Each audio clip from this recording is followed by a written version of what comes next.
Good day mga boss, madami yan. Meron tayong new arrival.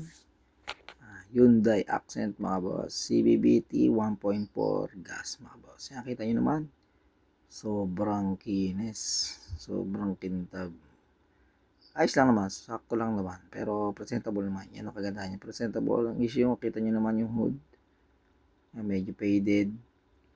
Yan ang number one issue. Pero kita nyo naman sidings. So, intact na intact pa, loob, sariwa, aircon, napakalamig, all working niya mga boss, bintana lahat ng baba, ilaw sa loob, yan, gana po yan mga boss, manual transmission tayo mga boss intact na intact pa mga boss yan, makinis na makinis pa. Ang second row, kita nyo naman, makinis, ano pa yan, sariwa pa yan mga boss, murang mura lang mga boss, kotse pa yan.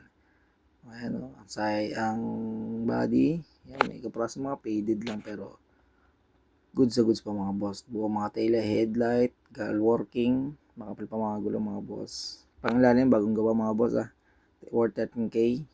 Yan mga boss. Lokas natin silang Cavite.